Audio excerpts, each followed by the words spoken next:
Hello, it's Alana Thomas again, here with In Spirit Speaks, representing the Council of Wisdom, and I have some exciting news. The Council has offered me some information about what's going to be going on as we enter 2020. Not like it is prophetic, but it's about events and shifts that are going to be taking place. Just some things that they think it's really important that we know about and understand so that we can cooperate with them. And they have a plan set up for us that they've been to, we discussed earlier about how they get together, particularly on the solstice, and they decide what types of things they can do to make our lives easier, to make our path and our journey easier. And I really, to have them say to us that they can show us what's going to be taking place so that we can work with that energy and understand what it's doing in a timeline. They've given me a timeline through March 2020, and then I'm assuming in March that they will give us another 3 months. So we're going to do quarterly and understand what they're doing and what changes have taken place and what new information they'll have for us at that time. But for right now, today, I wanted to share a prayer that I think is really relevant to what's going on and what changes we need to be looking for, and understanding that the divine plan for us is not our plan, but it is God's, and how He is bringing everything together. He, she, however you perceive that source, bringing everything together for us and making things as easy as possible. But this is an invocation. It's a world prayer, an invocation for light and love used globally as a service to humanity. It is to aid the plan of God find full expression on earth. And this was written in 1945 by Alice Bailey. And it's still really relevant today, and maybe even more so because we're moving in through these shifts that these prayers are about. And I would really like to just share that with you now. And it's called the Great Invocation. If you wanted to look it up online, it's very easy to find. It will be listed as that.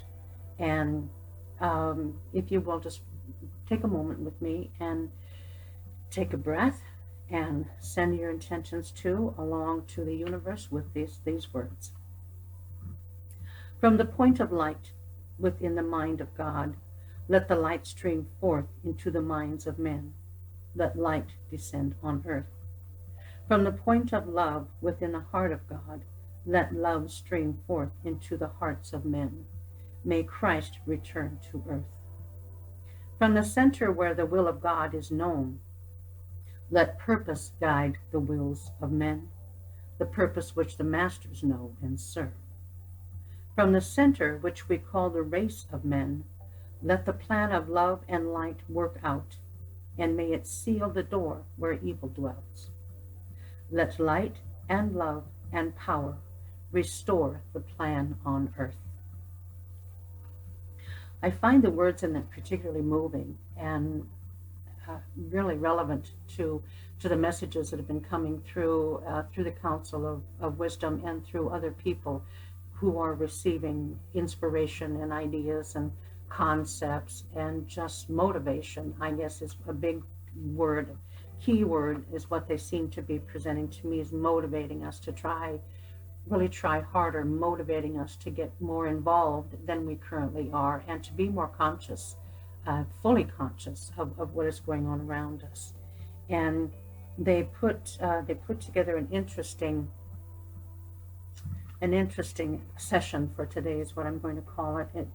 When they're trying to get us to, I guess, pay more attention would be an easy way to put it, but to look around at what's going on and see how we can cooperate more fully with that, and in that find ourselves.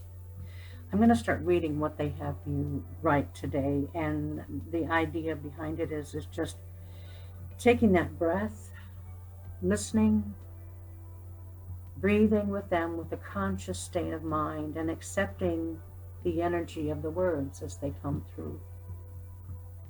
The moment you step up, you have moved out of your conditioned responses.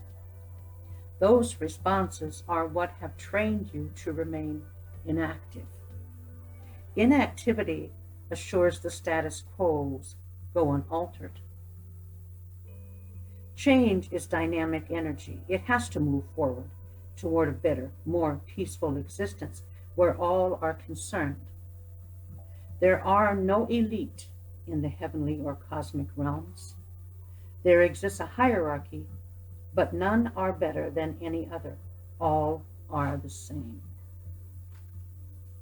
That is a hard concept to grapple with.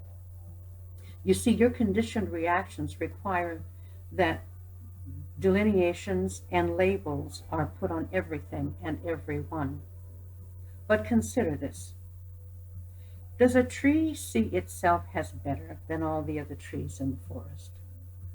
Do the fish in the ocean and rivers compare themselves as better or different because there is salt in the water of the seas, yet none in the river? Trees share the soil with all other trees, with roots intermingled and connected globally through the vibrations of the planet. The freshwater fish share their water with the oceans. The oceans create rains that feed the rivers. A flower does not view itself as more beautiful or important than other flowers. They all have a sacred beauty that is part of the whole of creation. All flourish when their needs are met. Only when a being looks to find a way to isolate his or herself from others do the plans of mankind go awry. Divisions are drawn, provisions are hoarded, and excess becomes a norm for those who perceive themselves as better than the rest. Thus, here we are today, here to allow you to embrace a newer plan. You see, we are always at work in your behalf.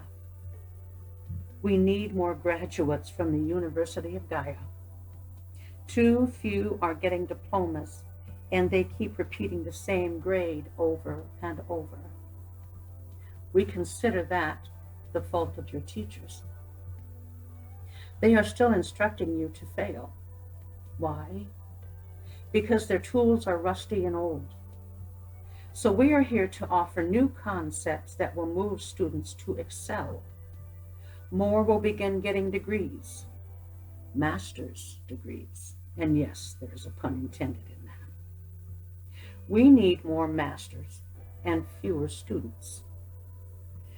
The energetic planes around your planet require change in order that the energy can accelerate and move and vibrate to frequencies equivalent to the universe. You are in slow motion. That is why you cannot alter time and space. Unfortunately, until you can tolerate a much higher vibration as masters of your universe, we cannot accelerate the frequency of your planetary grids. So, the lower vibration here is negatively affecting there being everywhere else. The impact of it hits me because we think that everything is in conjunction with us, and in actuality, we are really not in conjunction with much of anything in the universal realm.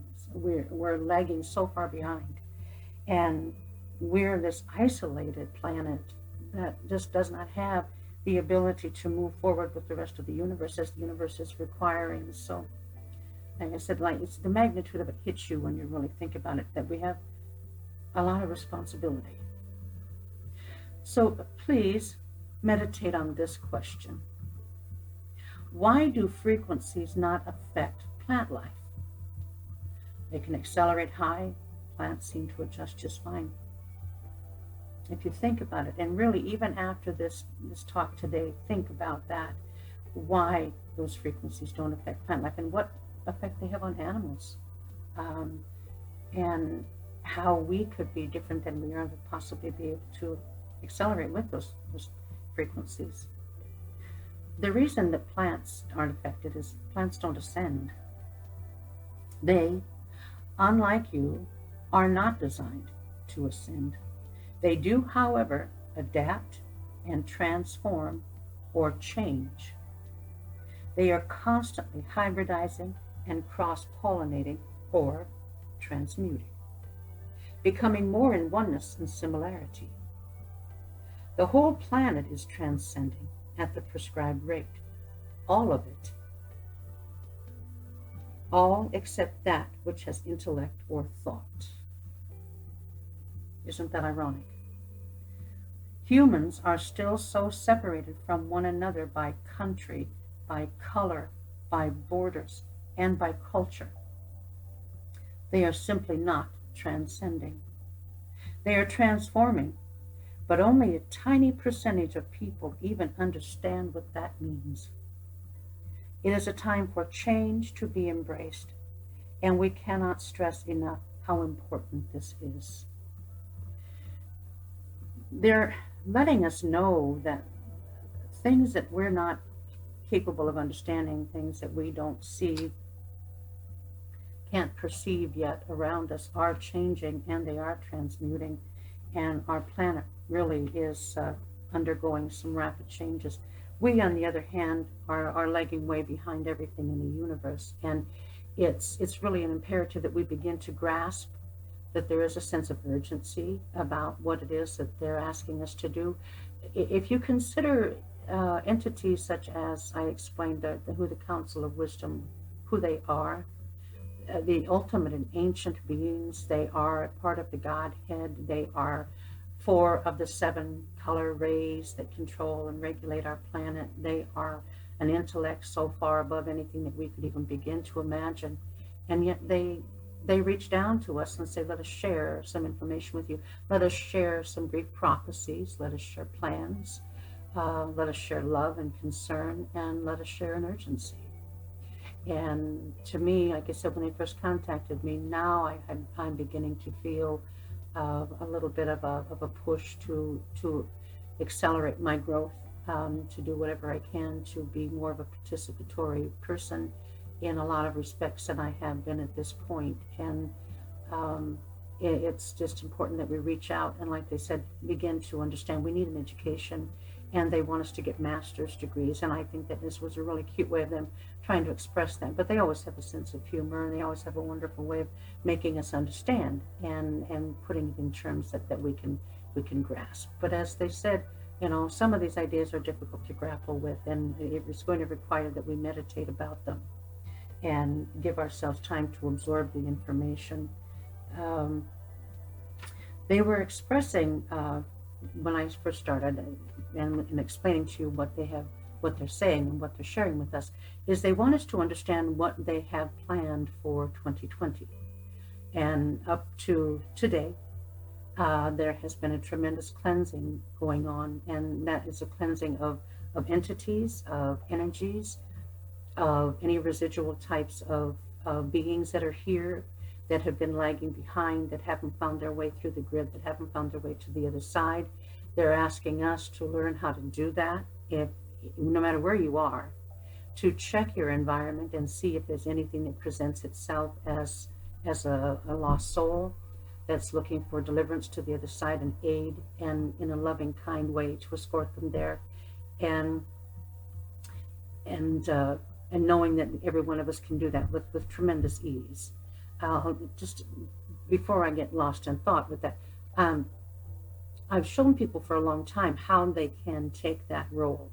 And what you need to do is to just concentrate on your environment. Notice if there's anything strange that you felt, like say a cold breeze goes past you and it kind of gives you like a oof type of feeling, or you get a chill, or you can also feel, sometimes I think it's on steps, usually for whatever reason, that you'll feel someone reaches out to you and they try to grab your arm, or even sometimes you might feel a very strange feeling like something wants to give you a push and push you down steps. I've had that happen numerous times. They're just desperate souls trying to get my attention, and they're doing the same to you. If they're bothering you, if they're creating manifestations in your home, all you need to do is just connect. Let them know that you're helping them. You can speak it, you can say it telepathically, just say, I'm here to help, give me one moment, and then all you need to do is just call in the archangels to come and get them. They will come immediately, and they will go with them, regardless of who they are. what their reason is for lingering, or if they have a purpose that's of a darker nature. They'll take them and they'll deal with them in whatever way is appropriate for them, in a loving kindness, and they will just help them to get to wherever it is that they're supposed to be. They're obviously not supposed to be here. So if every time we do that, and we do that with ease and confidence, what you find out is that you've freed up space, you've freed darkness, you've released it, you've removed it. And so then what you do is you ask the angels to fill that space with white light, with golden healing energy, with different colors of rays, if they, as they deem appropriate, to just fill that space with light. And every time we do that, no matter how often we are given the opportunity and continue to do it, we have enhanced our environment with a loving light and the light that we need. And each time we do that and we accelerate the light and it ascends us, then darkness descends. And that's the goal that we're looking for. So in this, what they're saying is 2020, and I need to just say, make sure that you feel confident in doing that.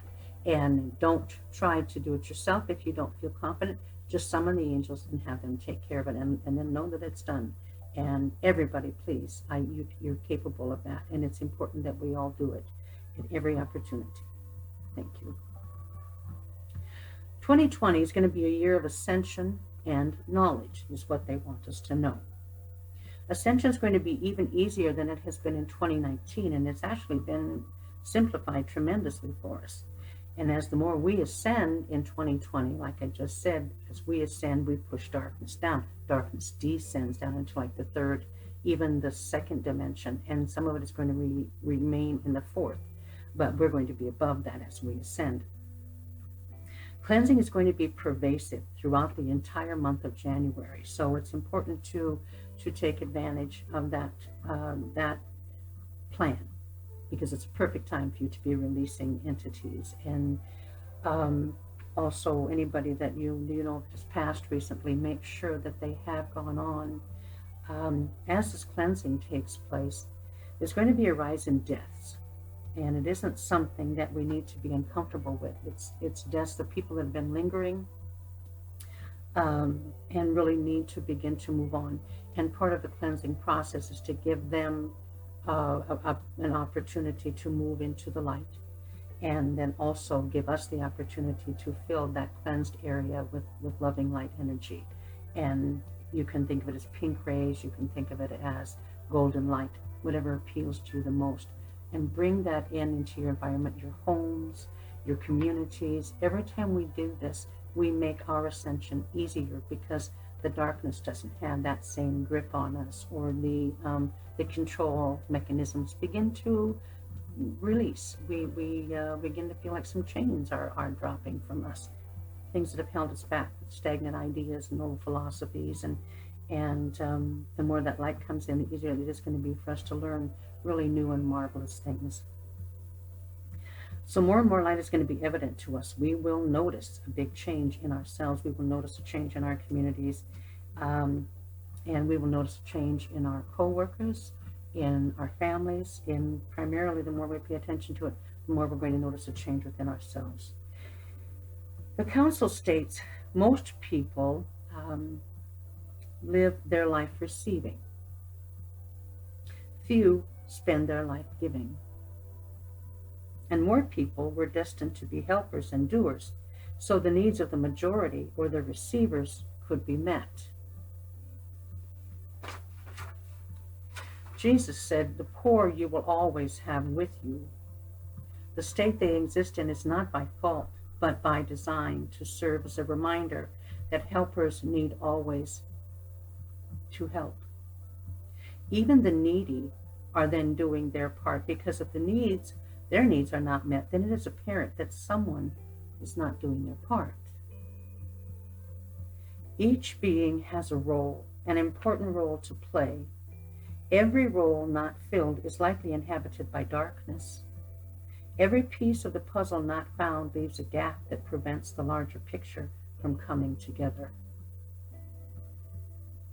That's why they keep stating to us, we need to find our role, we need to fill it, and we need to really move forward quickly.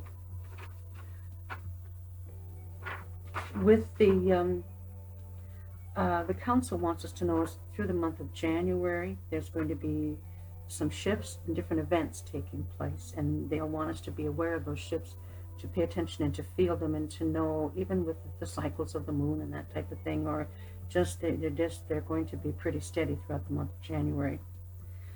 It's a whole month of cleansing and restoration. So they're asking us to seek renewal, cleanse our bodies and detoxify, use vitamin therapy to build us up and strengthens our bodies, drink a lot more pure water, of course. Use, if you have access to it, far infrared therapy.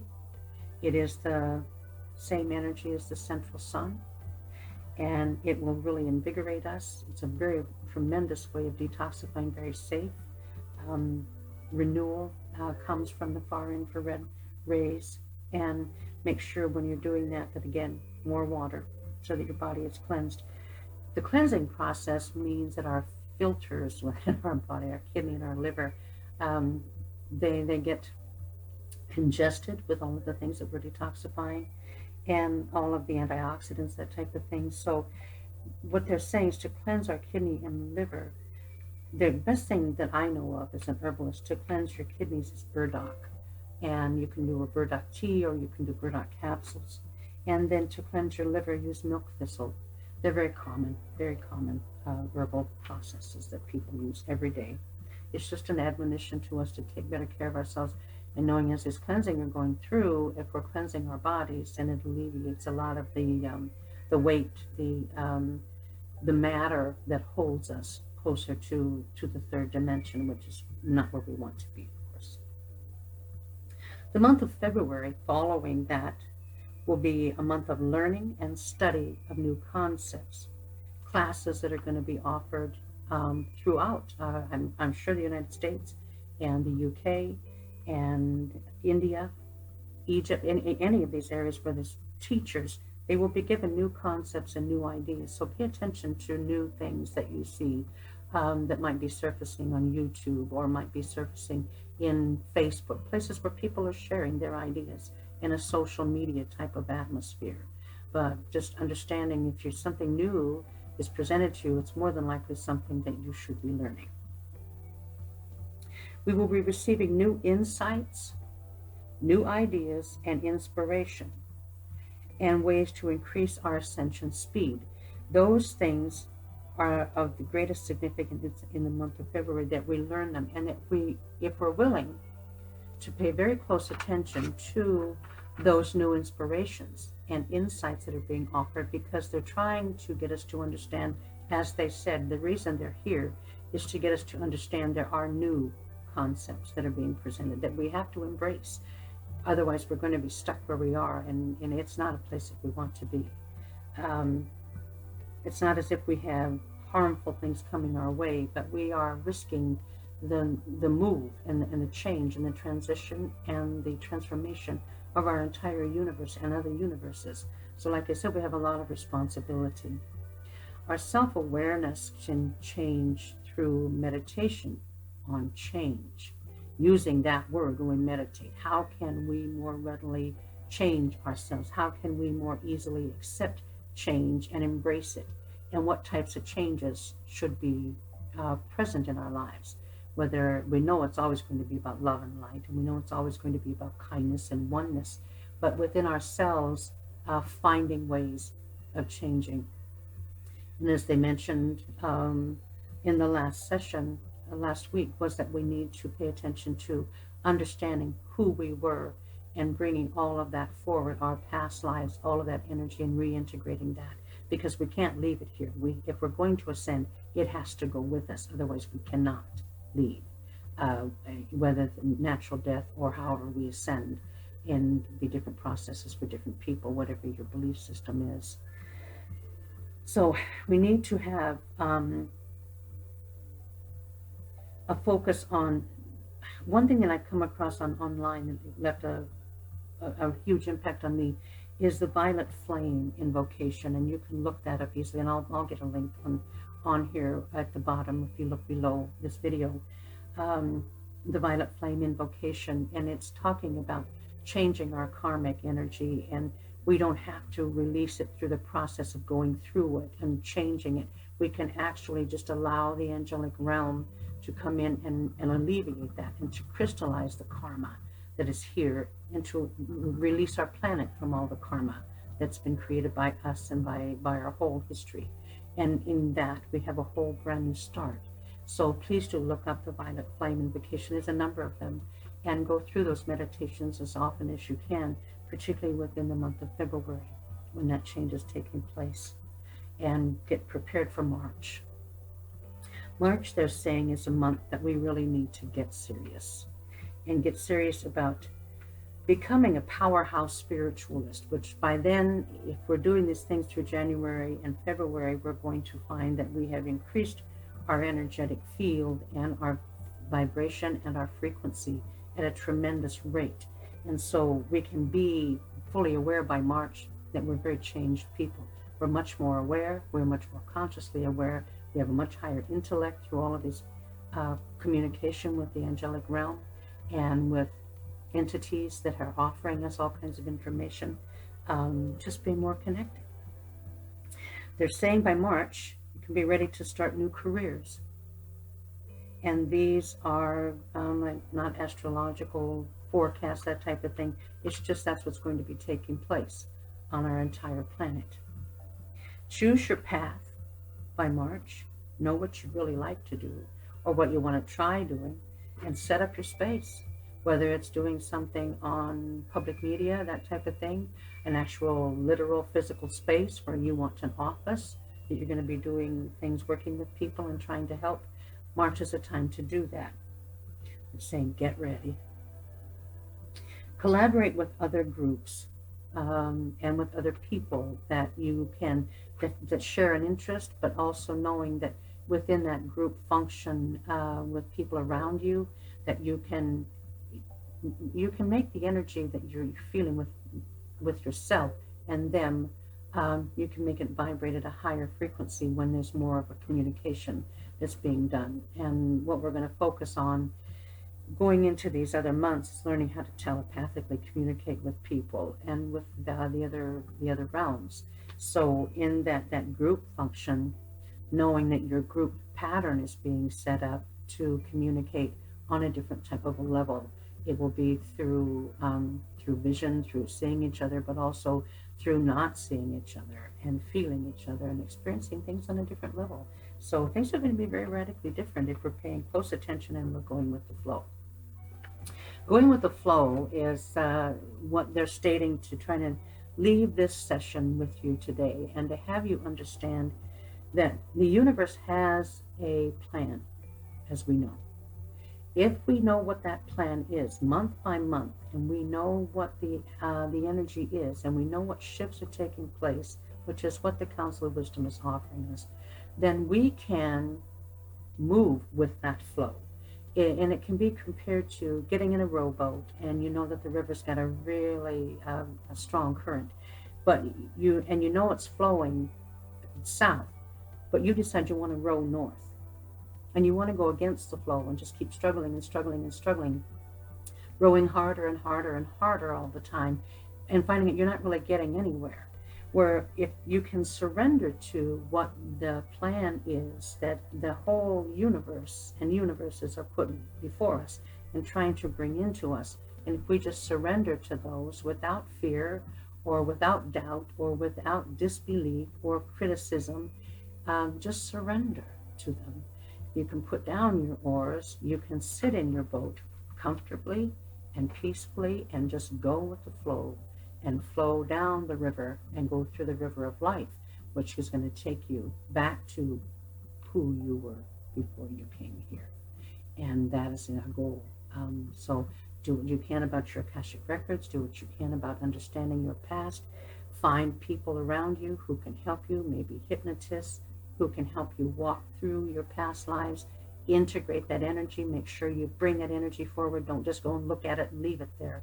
Bring it forward, integrate it into your spirit, and you'll find that you grow, you'll feel bigger. You will just feel larger. You will feel more complete, less fragmented, as we've said, and they pointed out to us. So At this time, I just wanted to close with just a quick message in heavenly language to just release the excitement that I'm feeling and to let you know that you can share in all of that beauty and that wonder with them. And so this, I just say to you, thank you for joining us. Thank you for being here.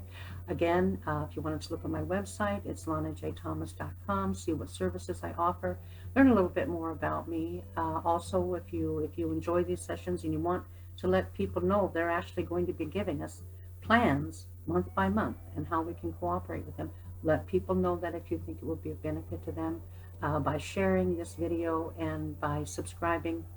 And again, I thank you so much just for paying attention and for being one of those people who care. And bless you for that. Thank you so much. Sera unta da katarayan to the stomo shira to the state of the moon to the aladi to opakian to the stable. And